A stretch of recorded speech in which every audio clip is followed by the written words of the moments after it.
Construction champions. Built for leaders who want more than average in construction and in life. No fluff, no excuses. Just the truth, the standards, and the mindset it takes to win. Welcome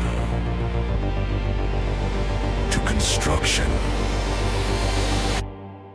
Champions.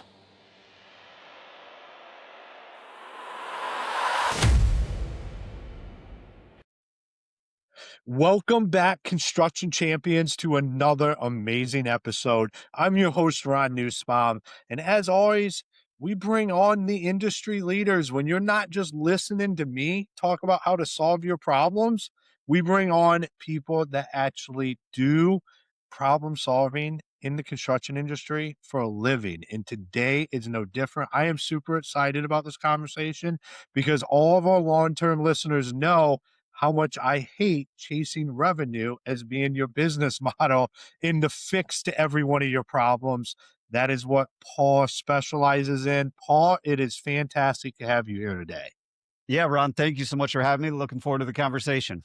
Awesome. Well, before we dive into it, why don't you introduce yourself to all the construction champions listening out there? Yeah, I'd love to. So what I do every day, Ron, is I help home service, home improvement, construction companies create consistent positive cash flow. That's my number one focus is how do we actually turn this thing we built into something that is predictable and it tells us exactly how much money we're going to make every day, week, month, year. When everyone starts a business, they have these big dreams, goals, and aspirations of what does success look like. It's the freedom, it's the money, it's the wealth, it's the doing what we want, when we want, with who we want. And very rarely does it actually ever happen. It feels like most business owners, all of a sudden we're doing 4, 5, 6, 7 million. We're working harder than ever and we're making less money than it was just me, an apprentice, and someone answering the phone. So I take those people who have built a very successful business within their community. They got the reviews, they've got the brand, they've got the team. They're really good at doing what they do, but they don't know how to make a lot of money. And I help them make a lot of money. I love it because that's what we all do this for. Like everything you said is what we lose sight of when we're building a business. Well, like all the dreams, the aspirations, and then we just get stuck and we lose that focus on why we actually started this business to begin with. 100%. And usually we're just in firefighting mode every single day. And obviously not it's all about money, but money makes it a lot easier to achieve all the things we want to do. And what I found is being a fractional CFO for, companies in the trades is that when we can really use numbers to drive the strategy and the numbers, they don't have emotion, they don't have ego, they don't have excuses. If the data is accurate, the numbers are not going to lie. It's up to us as the leaders to then not make sure our feelings don't get hurt and use those numbers to figure out exactly where we want to go. So a lot of times what I realize, Ron, is, we had kind of that vivid vision when we started and then we kind of, go into survival mode. But a lot of times we haven't really defined what does success look like and then put numbers to that. So if we want to travel for 8 weeks every year and we want to spend time with kids or grandkids and we want to buy rental properties, we actually don't know what type of business do we actually have to build. So that's where I really help, owners get clarity on what type of business do we have to build? How much money does that business need to produce? And how much time does that business need to produce in order for us to achieve our definition of success? So many times, business owners, we're listening to podcasts, we're looking at social media, we're looking at TikTok and Instagram, and we see all these things. So we think that's what we need to do. We need to get to 8 figures. We need to sell for 9 figures. We need to do all these things. But everybody started their business for a different reason, and everybody's definition of success is different. So, a lot of times, and what we're really going to talk about today, as you alluded to, a lot of times then we just start chasing revenue. We start chasing the number of trucks we have on the road. And we're chasing it. And I ask owners why. They don't really know why, other than like, I don't know, that seemed like a good number. I feel like I should do 10 million in revenue. Well, it's one of the things with the industry is that it's really pushed. We talk a lot about top line revenue. I've always said, like, that's the ego number. It's what makes people feel good. But it doesn't necessarily lead to having a sustainable company or having the lifestyle you want, because what it actually takes to get to 20, 30 million is a lot of times it's hard. It's very, very hard. And if you don't do it right, it can actually bankrupt you. And I think people don't understand that when they're just saying, if I had an organization that did this amount of revenue, I always say, like, well, what is it that you need? Like, when you're talking about planning this stuff, what does that look like? What does a company have to give you in order for you to have the lifestyle you want? Because most of the time we can do this between 5 and 10 million, and you live your perfect life and you don't have the headache of getting to 20, 30 million. No, you're spot on. And so many times owners say, "Well, once I get there, then we'll figure it out. Once I get to 10 million, then I'll make it profitable." Well, here's the thing: if you're not profitable today, you're not magically going to be profitable in the future because you haven't built the habits, you haven't built the systems, the foundation, the processes. It's just, it's basic money management. If a kid doesn't know how to manage $10 and budget $10 for the day or for the week, if you give a 7-year-old, I have a 9-year-old daughter, an 8-year-old daughter. If I gave them $10 and said, "Hey, you got to budget this and figure out how are you going to navigate lunch for the week." If they come home Monday and say, "I spent all my money and I don't have lunch money for the rest of the week," who's to say if I give them $100, they're going to know how to manage? Because they couldn't manage 10. So if you can't build a $2 million business profitably, who's to say you're going to build a $10 million business profitably? And the thing is, if you're not profitable at 2 million, like you said, the amount of problems you're going to get into, even if you make it to 10 million, you're not profitable, it's almost insurmountable. Like you said, I've seen a lot of businesses go under because they had the mindset of, well, once I get there, then I'll figure it out. But here's the thing: if you do get there doing the same thing you're doing, you're going to have a massive problem. Here's the other thing: you're probably never going to get there because you don't have the habits and the foundation and the structure to actually make it happen. Yeah, and then once you get there, you gotta rip it all down, and that is not Exactly. fun at Exactly. all. What I wanna dive into a little bit is to provide some clarity around the data and the numbers. I love what you were talking about because taking that emotion out of it, I say from the top down, not just financials. I'm like, you need to have the numbers and the data, and that is how you need to make decisions in your business because it doesn't lie. It's not emotional, and it's just what the facts are. And if we're making decisions based off of that, we're making better decisions. But for some reason, we don't. And it is a flywheel. Once you understand your numbers, you can literally just say, all right, if I do this, this will happen. It creates this result. But for some reason, that just kind of gets pushed to the side. I don't know if it's because it's not fun. To me, that's fun. I love doing that stuff because it's like, that's how you operate a business. Yeah. And what I see a lot, Ron, is many times we as entrepreneurs, like what got us to a certain place is the only way we were able to get there. Entrepreneurs are like, we're going to figure it out. We're going to work harder. We're going to work longer. We're just going to, like, by brute force, make this thing happen.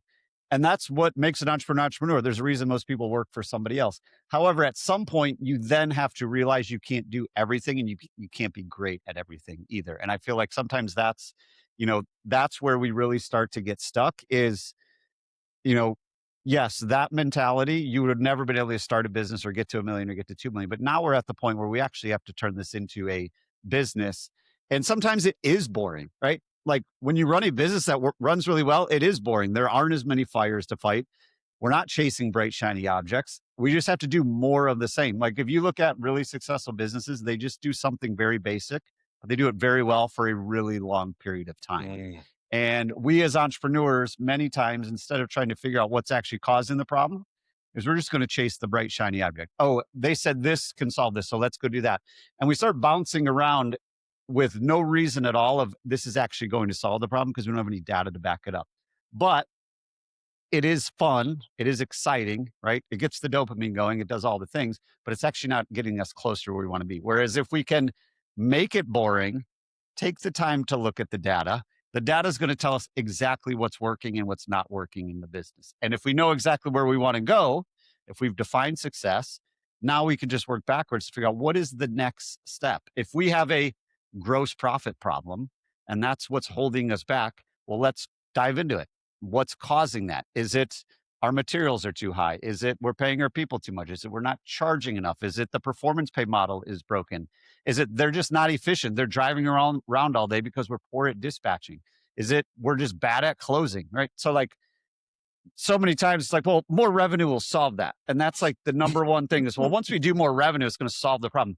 But if the model's already broken, more revenue is going to make the problem even bigger. But when we can remove the emotion, we can remove the ego, and we can remove the excuses, the numbers will tell us exactly what's working and what's not working. And then it's just, well, what's the biggest problem? And let's solve that. And once we solve that, let's put a process in place to make sure that problem doesn't come back. And then let's solve the next problem. Let's solve the next problem. And then we can actually scale with confidence. There's way more money in the bank. And it's like, to your point 2 minutes ago, this is kind of boring. I'm not a numbers person. And here's the thing, most people in construction aren't. They started their business because they're good at construction. They're good at remodels. They're good at plumbing, whatever it is. And that's fine. And that's great. And that's what's going to allow you to build the team out in the field. But you also have to then take ownership of the number side of things. Because if the number side of things don't work out, you're not going to have a business anyway. Yeah, and, being a Marine, I immediately think when you were talking there is, when you have one flesh wound, like another flesh wound doesn't fix the problem. It makes things worse. But like that's how we treat business. It's like, all right, well, we're bleeding over here, but like we just need more, and the bleeding will stop. And it doesn't work that way at all. Yeah, and it doesn't. And if you keep doing what caused the first wound, now you're going to have 2 wounds, and then you're going to have 4 wounds.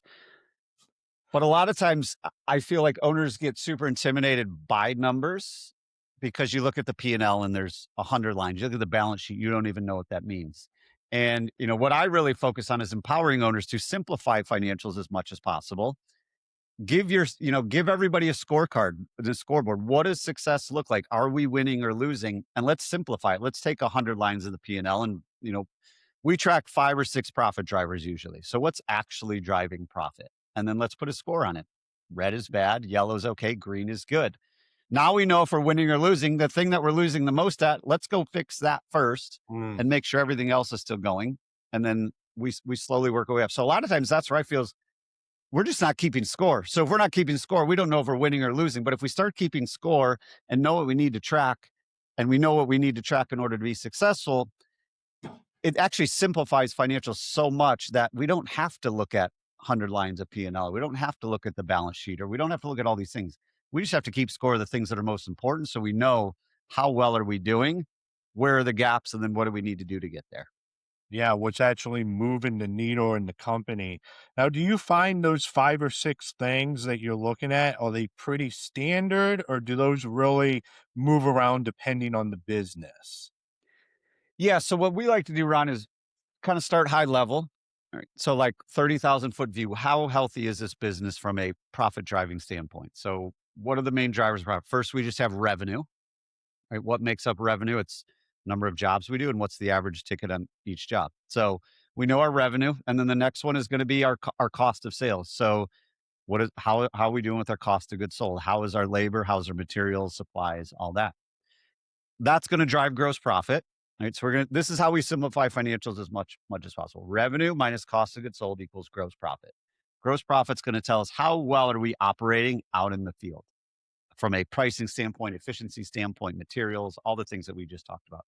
And then we have the things that are quote unquote below the line that are in, they're basically our fixed costs more or less. So we have our office payroll. So the people that we're paying to run the business, but they're not out in the field, quote unquote, swinging the hammer. Right. So we've got CSRs, we've got dispatchers, office managers, service managers, people that are supporting the people out in the field. Then we have our marketing. How are we making the phone ring? How are we making customers happy? All those things. And then our overhead, rent, utilities, software, all the things that we have to pay, even if we don't do any money today. So those are really the main drivers of profit. So we look at them at a high level. And then once we realize something's not working, then we start to drill into it. If marketing is too high, is it because we're just not getting enough leads, or is it because we're not converting the leads, or is it because we're not converting them at the proper ticket?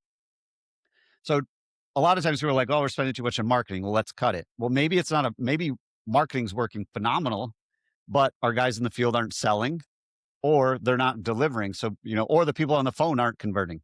Well, we're getting all the leads, but we're terrible at booking calls, booking appointments, booking estimates, whatever you want to call it in your business.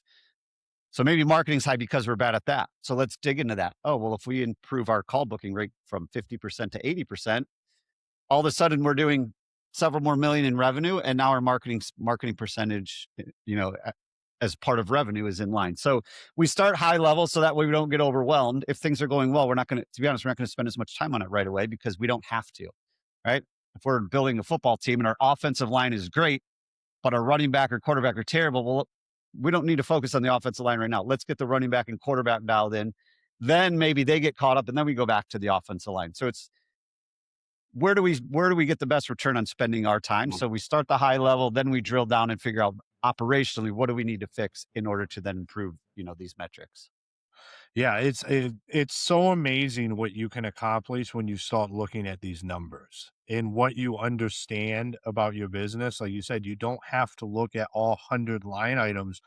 You just look at those ones that you talked about.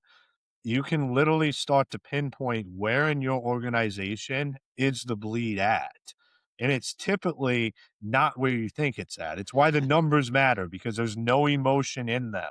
You can think you have the greatest sales team in the world because you lead it, but that is where the bleed is at. And the numbers show that. And it's, I just, it, to me, this is so important for business owners to understand is like you have to be able to look at these numbers and objectively look at them and say, all right, this is what's wrong because this is what the information shows us. Yeah, and many times it's hard for owners to do because it's their baby and the numbers are calling their baby ugly. And that's just like being frank about it. Like we said, you remove the emotion, the ego and excuses and we look at them objectively, it's going to tell you the story that you feel in your gut of like this just doesn't feel right. And I know we're not profitable and I know it's a struggle to make payroll and I don't get good sleep at night. All the things that go along with running a business that's always strapped on cash flow. But when we can really start to drill into it, then we're actually going to know, well, what do we actually need to focus on? And to be honest, usually it's a lot more simple than we think. Like using that example, that's a real life example that we use. Hey, we're spending too much money on marketing, but why are we spending too much money on marketing? Is it we're just wasting it or is it we're bad at booking calls? I had a client who their office payroll was way too high compared to the revenue. And at first it's like, well, does that mean we have too many people in the office? Sometimes yes, sometimes no. So we dug into it and looking at the org chart, they're like, hey, we have 4 CSRs answering the phone. I was like, well, how busy are they? So we pull up, all their call logs. They're taking a bunch of calls, but it's not lining up with the revenue. Why are we having so many leads, but the revenue's not matching? Well, they just weren't good at booking calls. They were booking calls at like 30 or 40%. So they were busy all day, but they weren't productive. So many times, like in that case, it's like, wow, well, we just need to either cut people or, grow revenue. Actually, we don't have to do any of those. We don't have to cut anybody. We don't have to grow revenue. We just got to get the people doing their job better, giving them scripts, giving them expectations, giving them a scorecard because they didn't know they weren't performing because they didn't know what success looked like. So you start working with them like, hey, we need to book 80% of our calls. If we go from 40% to 80%, we literally doubled the business, which means now our office payroll is in line. Our marketing is way in line, right? And our overhead's in line. And all now we got to do is now we got to go get people in the field right now because we're going to be booking twice as many jobs. Now we got to go get twice as many people. But if you just look at it, if we just look at it with, 30,000 foot view, we're going to think, wow, we have way too many people in the office or our people in the field aren't performing. But in fact, it was neither of those. It was the people answering the phone just weren't, booking the way they should be booking. They were busy all day, but not productive. Yeah, they weren't trained up. And like Right. this is why knowing the number, because that's the stuff, like you said, you just doubled the business by finding one thing. It's why knowing these numbers and understanding this is so important. Because when you find that thing, you fix it. And then once it's all fixed, and I'm guessing what really excites you is once you get it all fixed, is that's where you can really start to move the needle a point here, a point there. But that one point somewhere can be 10 points down the food train. And it's like you really didn't do anything but just make this little tweak. And the ripple effect that through the company is just amazing. Yeah, no, you're spot on, Ron. And once you get up into the call it $5 to $10 million, if you're a $10 million business and you pick up 5 percentage points this year, that's $500,000. That's a big number, and that's going straight to the bottom line, right? So it's usually not as people look at the business like, man. I mean, I talk to people all the time. They're like, I'm just ready to get rid of everybody, go back to having an apprentice and someone answering the phone and making 3 or 400,000 a year and going back to them because I'm working 10 times as hard now and making not as much money as I was when it was just me out in the field. And once we start to look at it, it's like you guys have done all of the hard work, the heavy lifting, you've built the teams. Now we just got to get it dialed in. And the easiest way to get it dialed in, so that way we know exactly what we need to do, is just by looking at the numbers. Yeah. And I think one of the things that you said earlier about, like it's the baby and we don't want to have uh to look at it in the wrong way, but like you only knew what you knew when you were building this. And now you have a better understanding of like that I need some help to get there. And it's not that you did it wrong. I always say it's right, wrong, or indifferent. You don't really know until the outcome is created, especially as a business owner. Like you're making decisions and it could be the right one, the wrong one, it could be completely indifferent. But until that plays out, when you don't have anybody that's an expert in your corner, it's just however it plays out. It didn't mean that you didn't know or you weren't capable of doing it. It's you just did what you could with what you had. And now you're saying, hey, I need some experts around me. And it's okay to reevaluate that because it's not that you were wrong and it's just you didn't know. You were uneducated in that area. And that's perfectly fine because we can't be everything to everything and expect the business to be perfect. Yeah, and that's, I mean, you learn through experience. When you're a $1 million company, some of the things that just terrify you, once you get to 2 or 3, you're like, why was I scared of that problem? Right. And then you're at 3 and you're like, there's no way we could put a general manager in place. That terrifies me. And then all of a sudden you're at 6 and you put a general manager in place. I'm like, why was I so afraid of that? Now I got to do this thing. Right. It's the first time we do it. You talk to so many people, once they've done it, they're like, man, I want to go do it again and I can do it 10 times as quick because I know all the things. And I'm the same way, right? My first business, it was doing a $500,000 a year when I sold it. But to me at 27, doing a $500,000 was like, I never thought I could run a business that's doing $500,000. Right now I look at them like, why, what was I even worried about? Right. I mean, that was 15 years ago, but when you've ever done it before, no matter what it is, like I said, I have a 9-year-old daughter, an 8-year-old daughter, second grade and fourth grade, whatever they're going through is like, man, this is really hard. Then you talk to the fourth grade and you're like, remember when you were in second grade? She's like, yeah, that was so easy. Why was I so worried about that? Right. Same thing in sports. Like, our older daughter plays softball. When she first started, it was T-ball. And then it was coach pitch. And now a kid pitches and you hit it. But, as you go through that, you're like, man, that seems so hard at the time. And now it's like, you go play T-ball 3 years later and you're like, why was I so afraid of this? And business is the exact same way.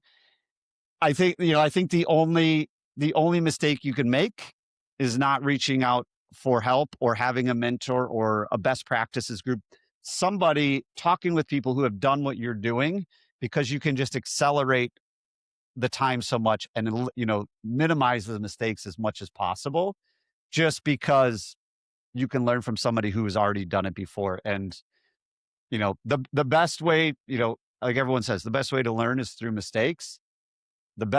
Even better than that is to learn from someone else's mistakes so you don't have to make it in the first place. Yeah, and go find them. That's a great analogy with your daughters playing T-ball and softball. My son's 7 and plays baseball, and it's the same thing is where like there's this challenge that's constantly happening, but it's ever evolving because then all of a sudden it clicks and it's like, why was that even a thing? But I'm not like one of these whatever that's going to be super like try to be the coach of the team kind of person. I like to like let the experts do what they do. And like when I see my son getting aggravated, is I'm like, you need to go talk to the coach. Like, go ask him what you need to be doing here because, like, he's the guy that understands this. He has watched multiple kids deal with it. Go directly to the source because he's going to be able to tell this is my only son. This is my first rodeo bringing you through baseball.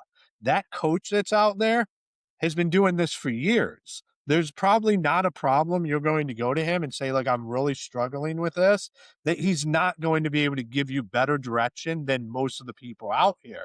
And I think that's where the magic happens is when you realize I am struggling with something, but you look around and you're like, oh, that person right there can help me overcome this quicker because they've done it many times. And you go reach out to them and you have that conversation, and it can completely change everything because just one thing clicks and then it's done.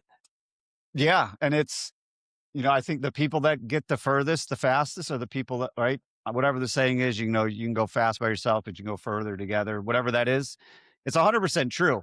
Right. And going back to what we talked about 25 minutes ago, what got an entrepreneur to a certain point is that, like, I'm just going to go and I'm going to figure it out, which is a great personality to have to a certain level. But then once it starts getting tougher, there's plenty of people who have been through exactly what you've been through. And to your point with the sports and coaching, your coach isn't going to know what you're struggling with until you tell them. And if you raise your hand and say, "Hey, how can I become a better third baseman?" "Oh, I didn't know you wanted to be a third baseman," or "I didn't know you mentally thought you needed to get better." "Well, here's some drills you can do at home." Or, "Hey, when you're at practice, do this." Or, "In a game, do this." Right? Like, once if you want to call it vulnerable and raise our hand and say, "I don't know what I'm doing," or "I know someone's figured this out and I don't want to figure it out," the world starts to open up. Right? But if we're trying to figure it all on our own and got our head down, it's going to be really frustrating. And it doesn't have to be, because there's great people like you out there that can help with this kind of stuff. And that's why the podcast exists.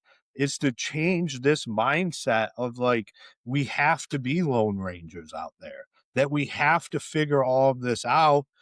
Well, we don't, because there's people that are there to help support us. Like that is what it's about. To me, it's like, how do we do this? And it is about going fall. But I'll say, I think you can go faster if you're willing to just say, "Hey, I don't fully understand this.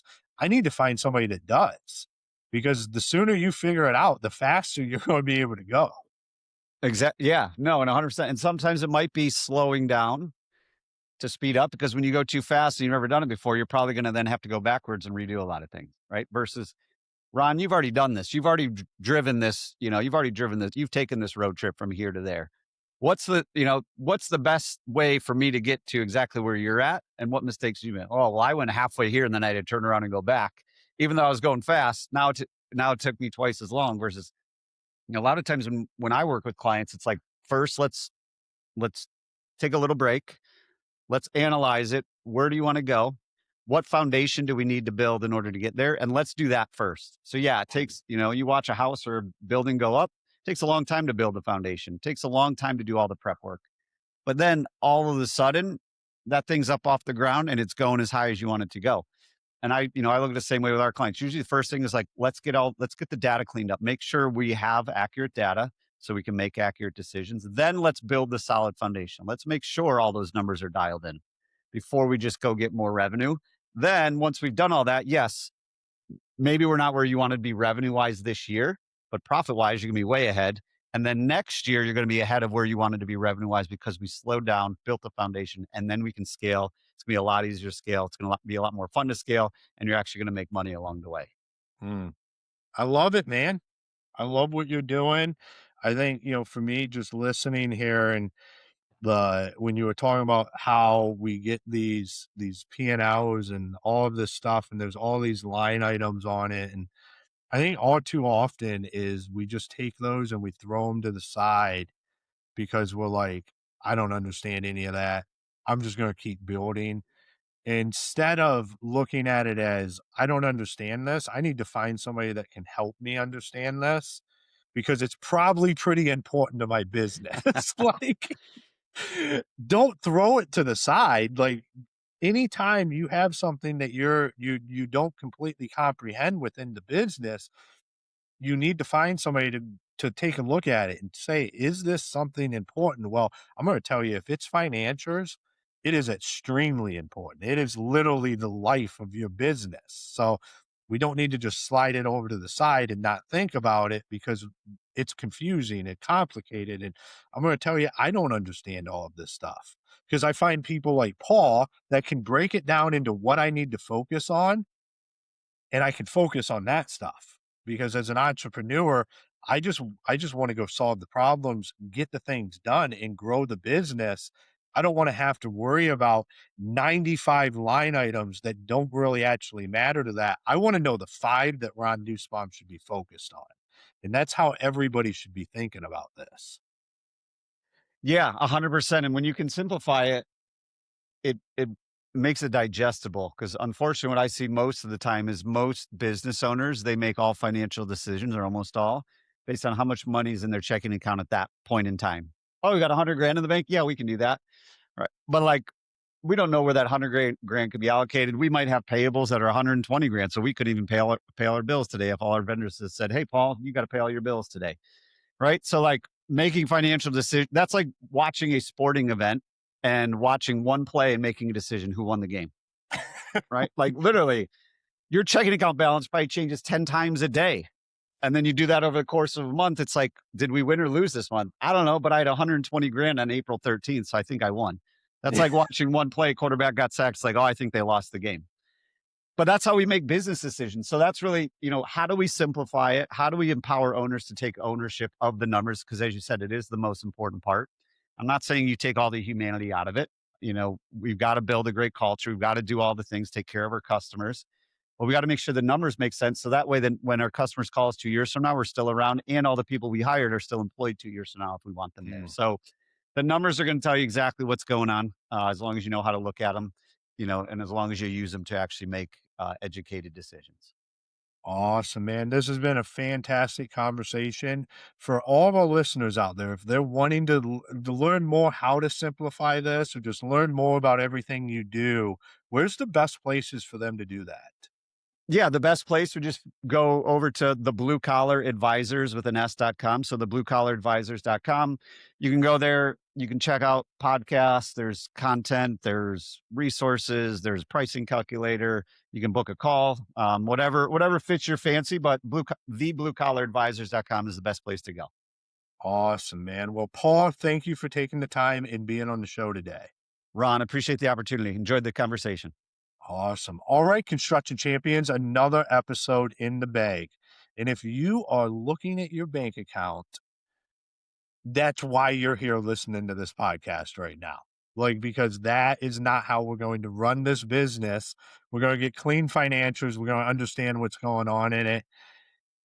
Please focus in on that. And until next time, be the champion you're meant to be.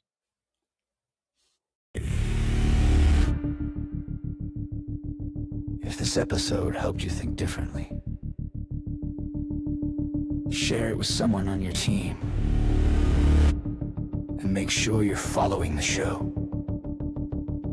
Every conversation like this helps raise the standard for our industry. Until next time, go be the construction champion you're meant to be.